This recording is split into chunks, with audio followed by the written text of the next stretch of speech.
And that came around 2,000 years ago. The Romans and the Greeks, they came, they invaded the Holy Land, and the Jews were driven from the land as a nation.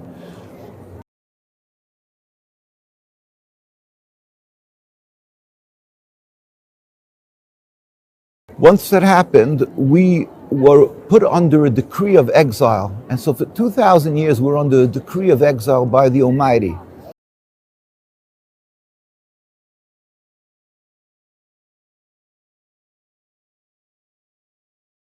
Zionism was created by mostly non-religious Jews. It was a nationalist movement of people who estranged themselves from God, from the Torah. Still in all, the Zionists, they put on a facade and of Judaism. They incorporated religion in order that the world should say, oh, it's a religious thing, we have to support them. The evangelistic Christians and the millions and millions support them.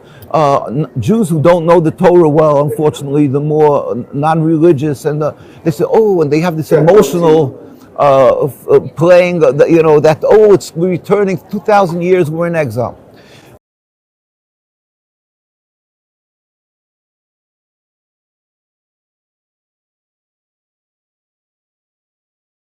Being that they created this state in a land that they needed for their purpose, Palestine, but Palestine was an inhabited land. The majority were Muslims. The second group of people that lived there in numbers were the Christians, and the third were the Jews. Because as individuals, we were allowed to, by God, were permitted to live there, but not as a nation.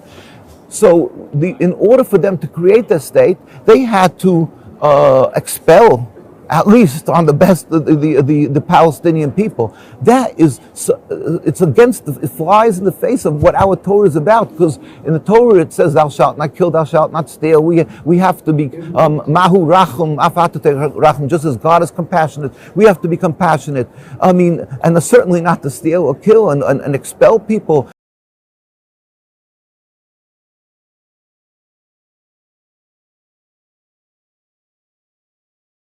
How dare they? And on top of that, we have to remember that in this 2,000 years of exile that we've suffered so much because we are Jews.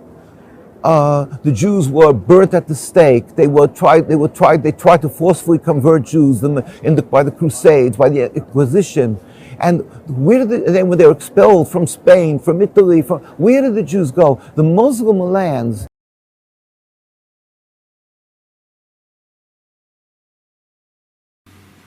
Jews have a golden history in the Muslim countries.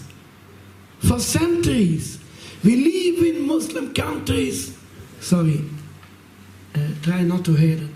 Much better than in the other countries. Oh yeah, it's true. Yeah, we burned the Jews. We live much better in the Muslim. Everybody knows the history.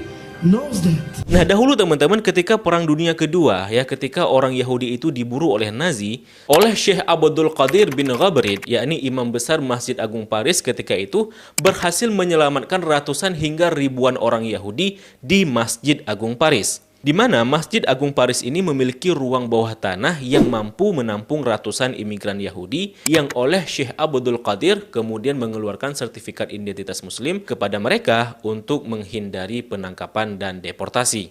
Nah, karena usahanya itu, Syekh Abdul Qadir bin Ghabrid itu mendapatkan gelar kehormatan dalam Yahudi yang disebut Hasideh Umos Ha'olam, yakni orang-orang non-Yahudi yang diakui soleh bagi Yahudi yang kelak akan diberikan surga. Sebuah video tersebar dan terlihat seorang penganut Yahudi sedang beribadah di dalam masjid, dan jamaah di dalam masjid juga tidak ada yang melarangnya. I need to take out my shoes, mask, you know. We take out the shoes, like usually all the people, and I go in the carpet. It was a little bit warm, so it was a little bit better. I go in the other side of the mosque, people look at me, because I look different, but nobody, only smiling, nobody says something, only smile. It was very nice. And I go to the other side of the mosque, and then people sleep, so I go also to sleep a little bit for 1 hour, maybe I sleep on the carpet, And then I wake up, it was 5 o'clock in the morning, 6 o'clock in the morning, I go to wash my hand, to wash my face, and then I go to pray. I need to pray. When I go to pray, I see maybe it was 5 people from all the people there, also Muslim people, they praying. We're praying to the same God, so I think it's no problem. Nah teman-teman, hal serupa juga pernah dialami oleh Rabbi Yonathan saat ia berada di Bandara Kerala, India pada bulan Maret yang lalu. Ia lebih memilih ruang ibadah muslim atau musala, yakni musala bandara, untuk digunakan melakukan tefilah, salatnya orang Yahudi. Dalam postingan Facebooknya itu, ia menjelaskan kenapa Yahudi lebih memilih ruang ibadah umat Islam atau masjid untuk beribadah, untuk mereka melakukan tefilahnya, selain ruang ibadah Hindu atau kuil, dan ruang ibadah Kristen atau gereja. Ia menuliskan bahwa menurut fatwa Rabbi Ovadia Yosef, bahwa seorang Yahudi itu boleh beribadah di masjid. Hal ini sebagaimana yang diterangkan dalam kitab Yabia Omer, volume 7, Yoreh Diah ke-12. Rabi terkemuka dan paling otoritatif dan paling dihormati dalam Yahudi, yakni Rambam atau Rabbi Moshe Maimonides, pada fatwanya itu memperbolehkan orang Yahudi untuk beribadah di dalam masjid, namun tidak diperbolehkan masuk ke tempat berhala atau tempat sesembahan berhala, bahkan pula melihatnya saja juga hampir dilarang seperti itu. Dan Rambam sebagai otoritas Yahudi yang paling dihormati memandang jika gereja adalah tempat penyembahan berhala yang harus ditinggalkan oleh orang Yahudi menurutnya. Ya, maaf ya.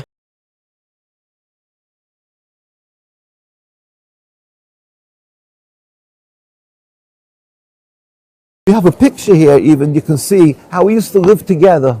And we babysat each other's children. We lived in total peace. That is why the very religious around the world, we stand in total support. We hurt, we cry with the Palestinians. We are humiliated because the Zionists took our religion and they're using it as a tool to occupy, to intimidate, to silence other people, because if you speak up against them, you're called anti-Semitic. So we the religious communities, stand in opposition.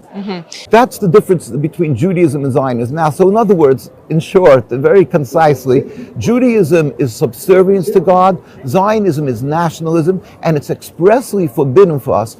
Took in the Jews, they embraced us in every Muslim land, Iran, wherever you like, Palestine, it was under the Ottoman Empire. They took us in and we flourished in their lands. There was no human rights groups to protect us, yet we flourished. It wasn't necessary, human rights. So now for the Zionists to come along and accuse the Muslims of an ingrained hate to Jews, or the Palestinian people, an ingrained hate.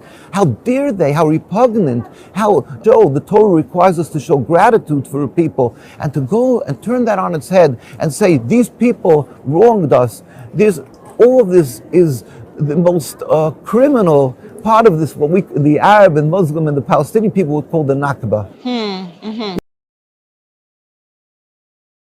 Jews have a golden history in the Muslim countries. The problem is not between Islam and Judaism. The problem is occupation. And I must tell you, even today, after 75 years of killing, 75 years of occupation, 75 years of blood, yes, go in any Muslim country, they are welcoming Jews.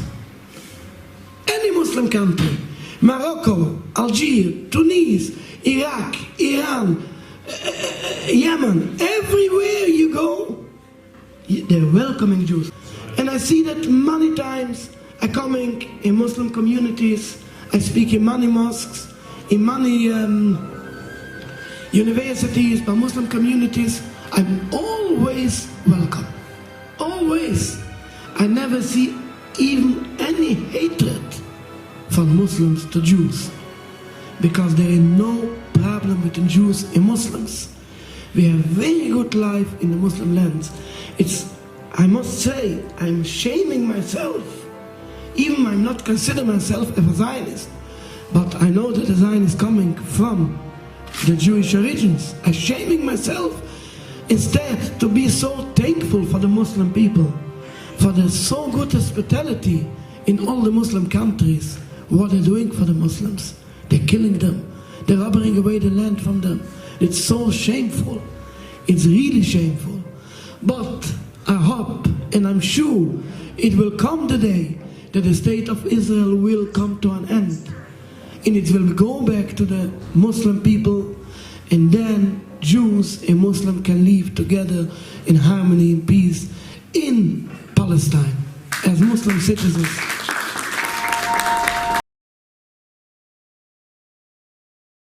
Dari konsep ini antara Yahudi, karena kalau orang bicara orang Yahudi kan artinya dia turunan Yahudi, memang orang Yahudi, sama seperti orang Arab, dia dianggap turunan dari Ismail, dibilang sepupu. Tapi kalau ditarik bagaimana Yahudi melihat Islam atau Muslim, yaitu bisa dianggap turunan dari Ismail atau syariatnya Ismail yang diturunkan.